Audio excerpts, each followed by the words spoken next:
Happy day, everyone.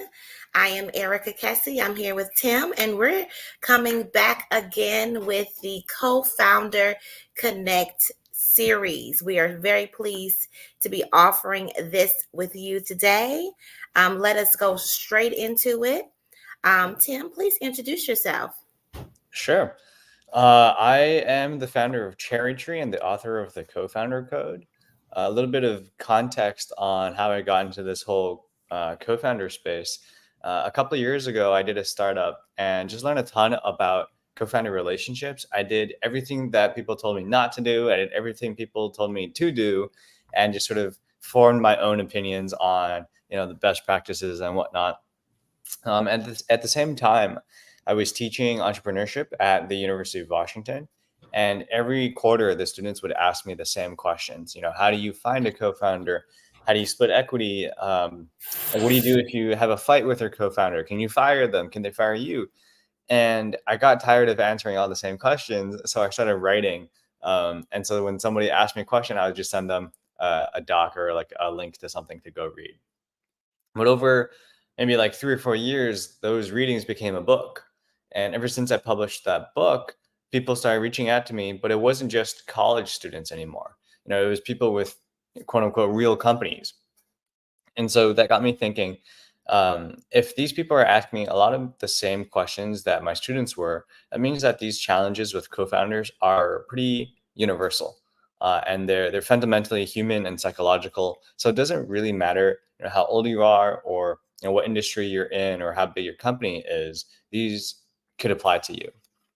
And so I started a newsletter, which is the Cherry Tree newsletter, because after talking to a bunch of co-founders, I found that maybe having a 250-page book is not the most practical thing to read every week. And so you want something shorter, faster, more actionable, more frequent touch points. But then some people wanted something more involved, more hands-on. And so that's why we're here today with this Co-Founder Connect coaching.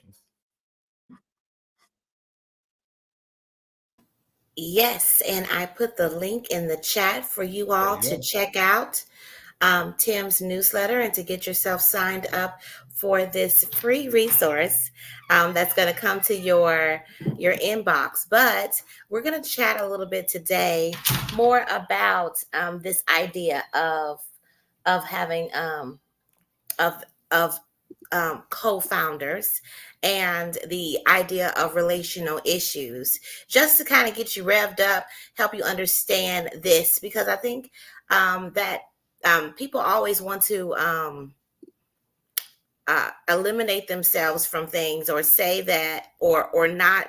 Or we talked about last week, what's the importance of having this conversation, of working on this. And then it made me think, Tim, how maybe people don't even recognize what a co-founder is. Like, what is it? So I went and did a little research to kind of really get a good grasp on it. And I think that may be something that we need to process and talk through today. But before we do that, I'll introduce myself. I'm Erica Kese. I am a love force with mysterious wisdom, celebrating life. I enjoy collaborations. So I was so pleased that Tim reached out to me via LinkedIn and said, hey, how can we interact? How can we collaborate? And not just this, there's other things that he and I are working on together. I am the host I am the Startup Grind, both the Oklahoma City and the Nashville chapter director. I've been the Nashville chapter director for 2.5 years with Nashville. And I started in, January with Oklahoma City. So I'm just very pleased to spread things out and to provide programming for people to learn and grow, and to have the resources that they need. And one thing that I know is that people are not having this conversation. One thing, so because I'm a licensed professional counselor, I heavily talk about relationships. And what I know is that is one of the main issues that people have in every single. So businesses are based in relationship. You get most profitability from having great relationships with all parties, all stakeholders, and most importantly, your co-founders. So I'm gonna let it just hand it over to you, um, Tim, and you tell us what is a co-founder. Before we go into that, I want to share this data.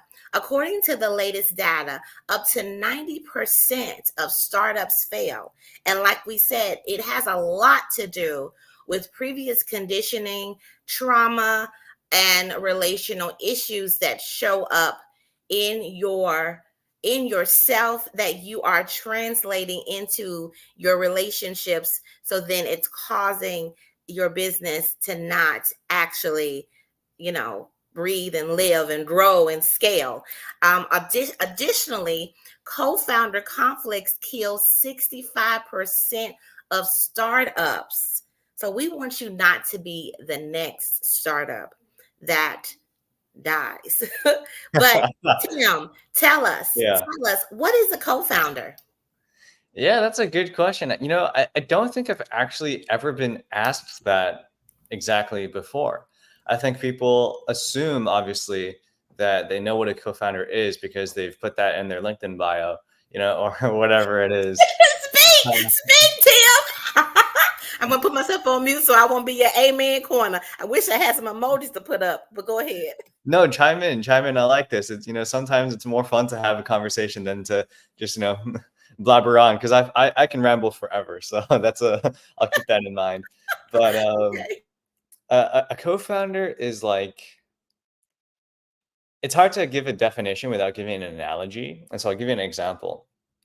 um Whoever's listening to this probably has like a best friend, that one person. Maybe it's a sibling, maybe it's, somebody you met as a kid, but like you're your best friend. And then you have a bunch of, really good friends who you can lean on, who you have birthday parties with, who go on vacations with, or whatever. You have your partner who might be your best friend, like, your significant other.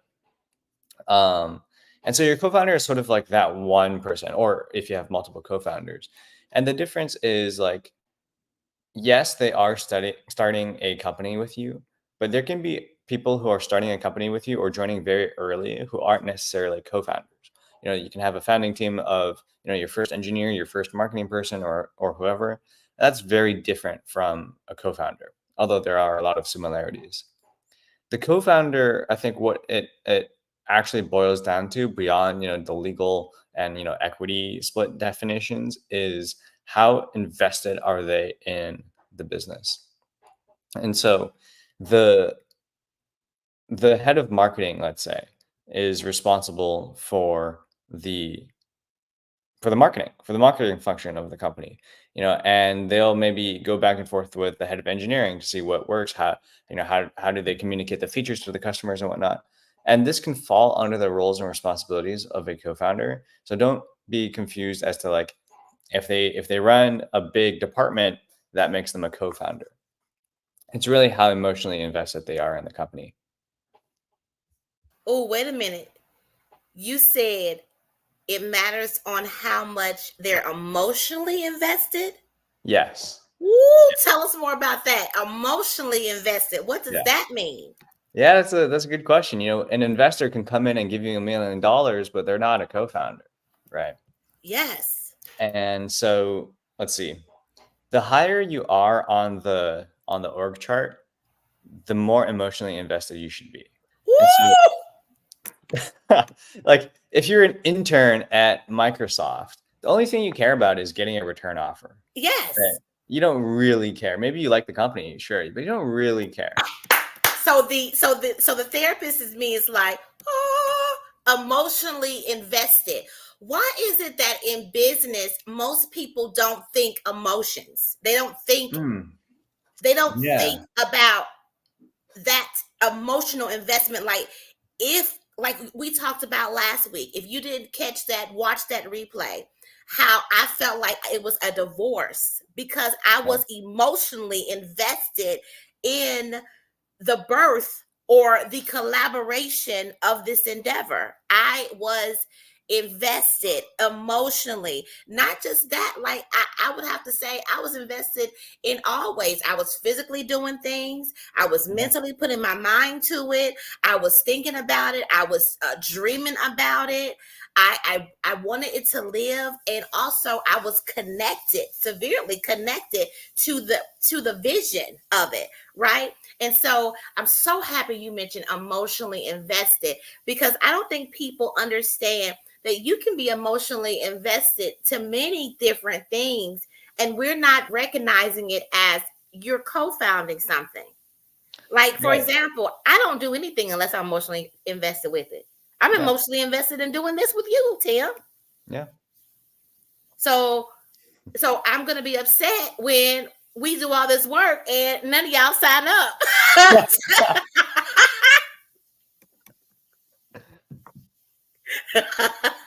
That's funny.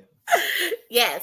So anyway, but yes, thank you so much for saying that. Saying that. I don't think people really, I recognize, Tim, that the more work that I do with marketing, the more work that I do with educating, is that I have to take people down, and not down, but really break things down to individuals, because a lot of people spend a lot of time saying, oh no, that's not me, I'm not a co-founder.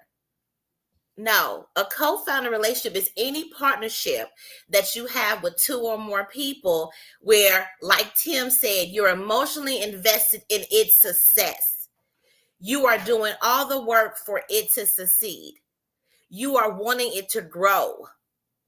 It can even be an endeavor, right? But you also need to think about, like he said, the equity. What is the credit that everybody's going to have in the pieces of it? So I'm so happy that you mentioned that it could be that a person has the name as the chief marketing officer of an organization, but they are actually also a co-founder because they are emotionally invested in its success.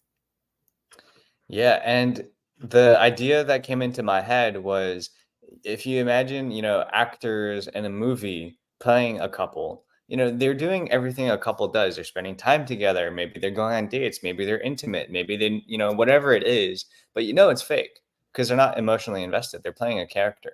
Yes.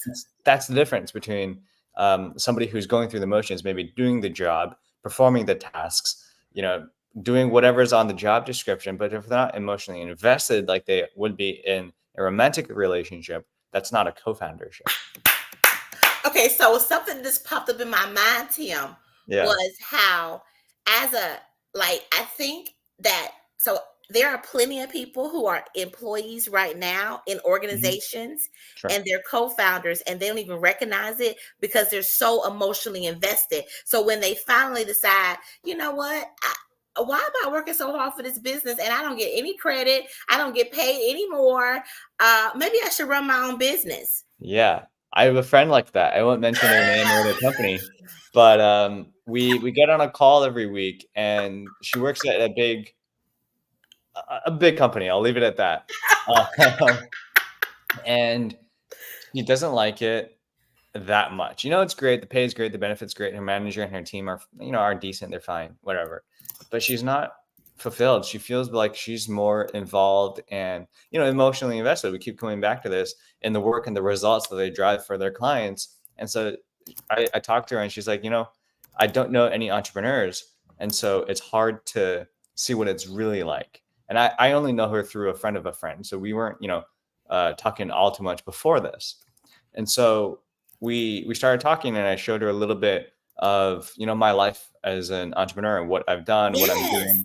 Yeah, and we just get on calls every week, and now she's starting her own company. I won't say what it is because that'll give away her identity, but she's doing great. She's growing. She's talking to a lot of customers, but more importantly, she's happy. She's still at her Yes. day Okay, job. you just said something right there. You just said something right there. More Uh-huh. importantly, she's happy. Yes. Yes.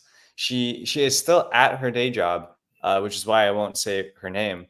Because that's what a lot of us do. You have to pay the bills. We all have a Speak, responsibility. Tim. Yeah. The first month you start your business, it's not going to replace your full-time income. most likely, although we all like to fantasize. And so she's still there, but on her nights and weekends, and even during her commute, sometimes she'd be thinking about her business, working on it, and then just doing that all her free time. So even though she's more busy and arguably a lot more stressed, she's also more happy. Oh, I know it. I know that feeling. Yeah, And, me and too. and it's so nice to talk to other entrepreneurs. I tell people all the time, you need to have a social support system of Yes. other people. This is why I tell people all the time. I think it's so cute. I love this analogy.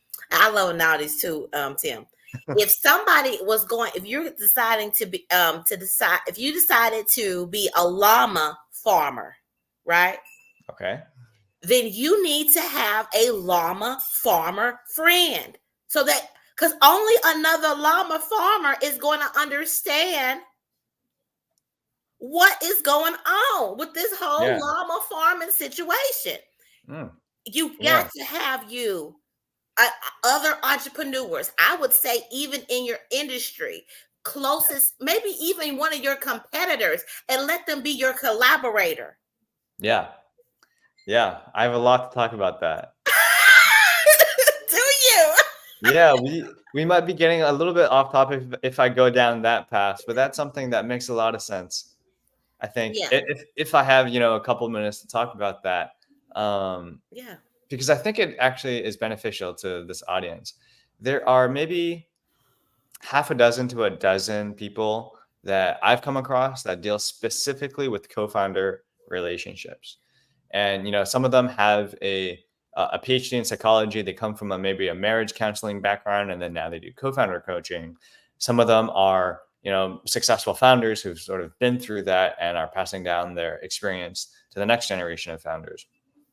And so when I first got into this, I was thinking, well, that guy has a PhD. I don't have one. That guy's written 3 books. I've only written one. That guy's had his $1 billion company. Mine's not worth $1 billion.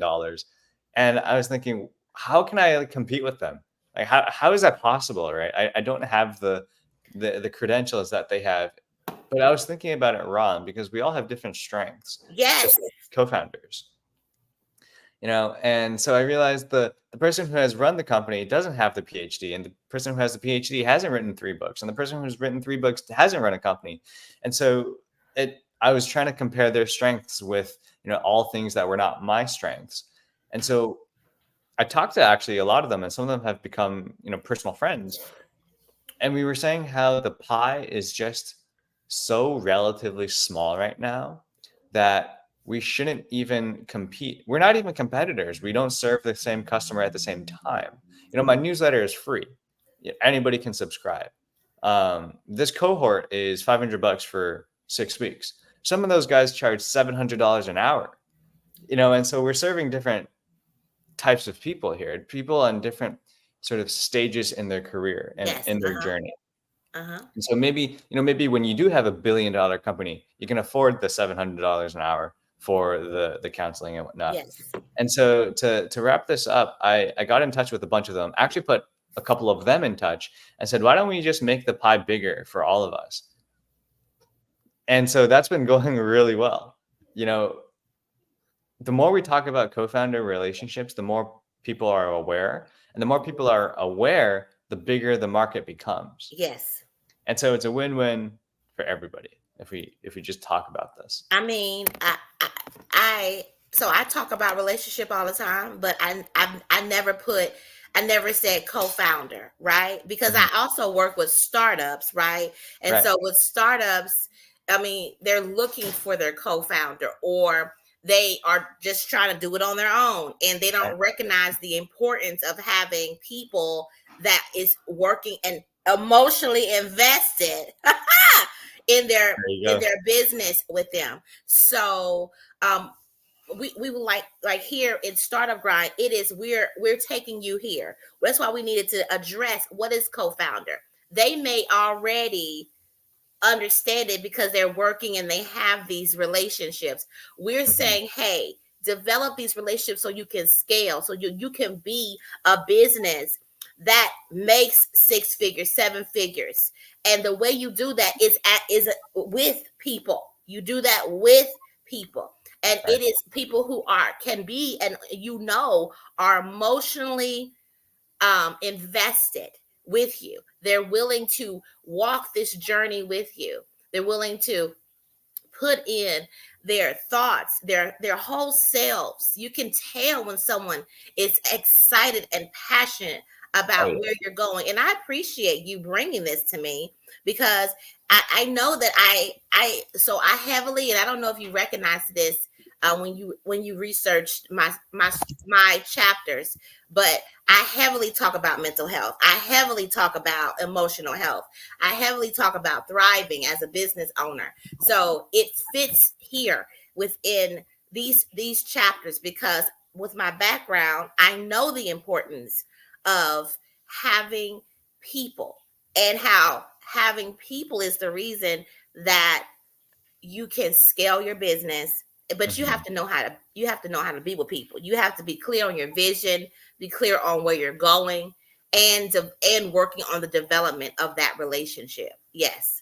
So, Tim, this is so amazing. I'm just so grateful to be doing this with you and Yeah. talking through what that looks like. And going back to what you said, your co-founder is not supposed to be just like you. Your co-founder is supposed to bring their own resources, their own expertise, their own network, um, to the venture, right? And then because they're bringing their things to this table, you all can eat from it.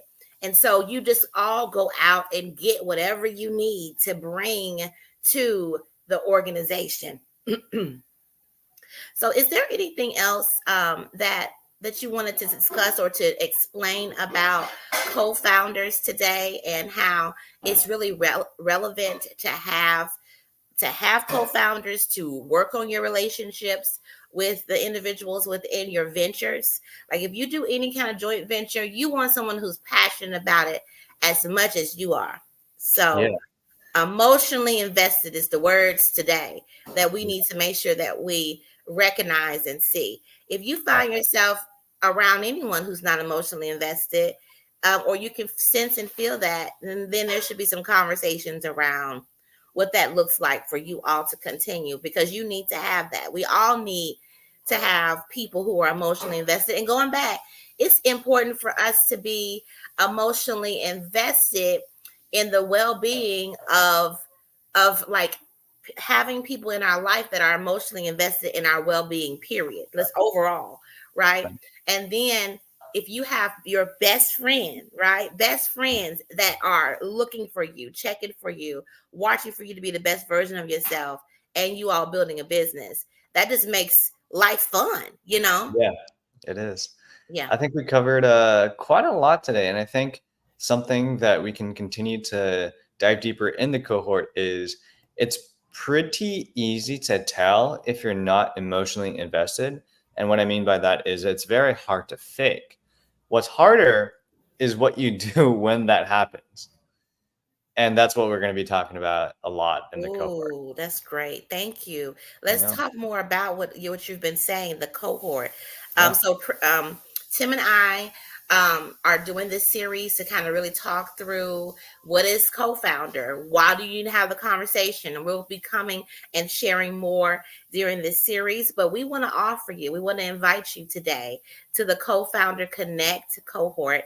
It is for 6 weeks, and it's a virtual cohort. Let me go ahead and put the bit.ly up for you as you consider it, so that you can look at this to decide if this is the right fit circumstance, right fit um, offering for you.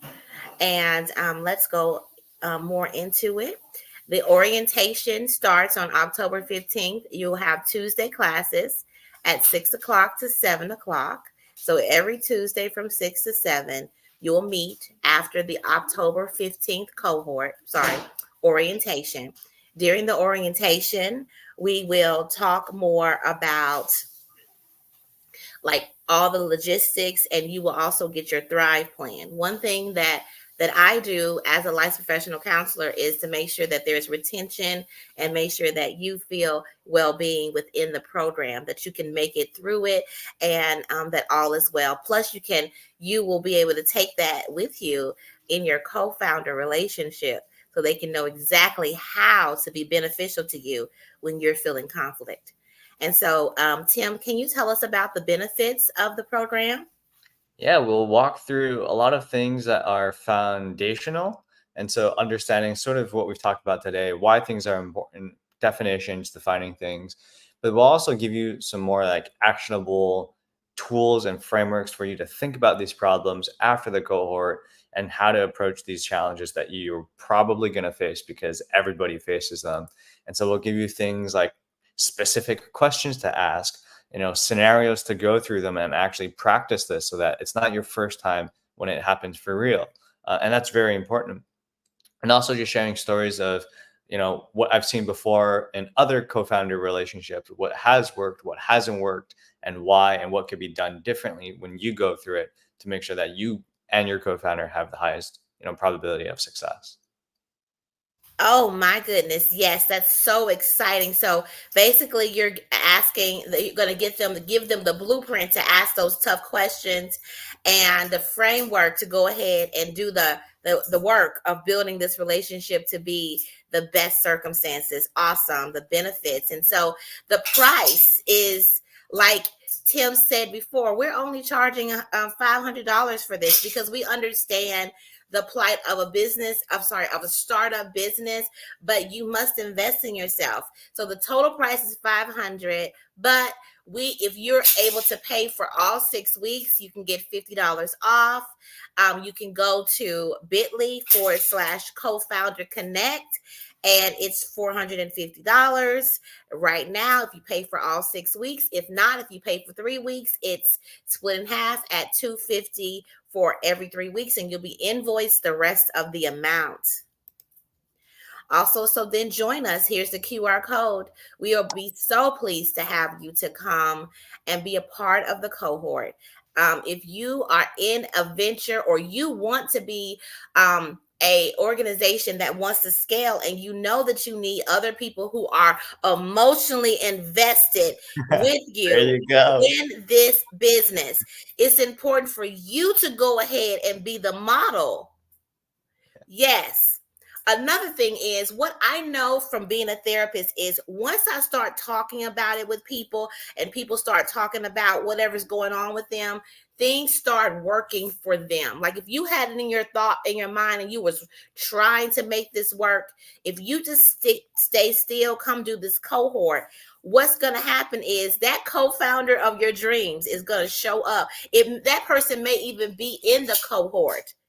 And also, go ahead and get yourself signed up with Tim's newsletter because it may be a person that is in that he highlights or he talks about that you can interact with. And I know that we have an opportunity when you go in and register, there's an opportunity to start a discussion.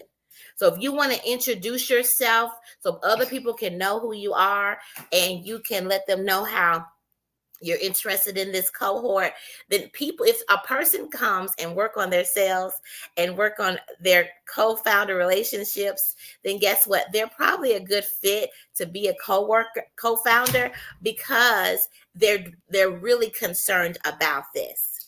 And And lastly, I'll go ahead, Tim. I just want to chime in there that you can also do this with your existing co-founder and Oh, learn how yes. to improve that relationship. So you don't have to be coming in here just looking for one. You can come alone if you already have one, or both of you can come, or all three, or however. Yes, Just wanted to put that in the there. whole crew can come. Yes. Yeah. The whole crew can come and work on this. Like, I mean, I think it's a great investment in the business for the whole everybody who's emotionally invested to come and do this cohort. Yes, a great investment in your business.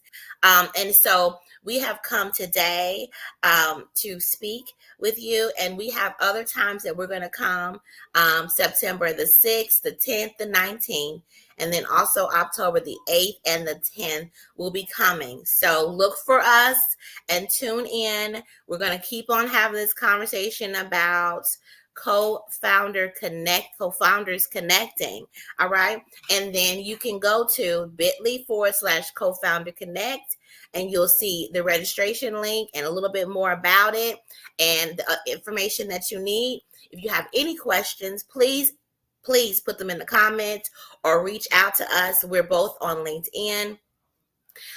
So yes, thank you so much. Is there anything else that you wanted to say, Tim, before we end? No, I think that covers it, and I'm excited for these next talks. Yes. All right. Bye, you all. Create a thriving rest of your day.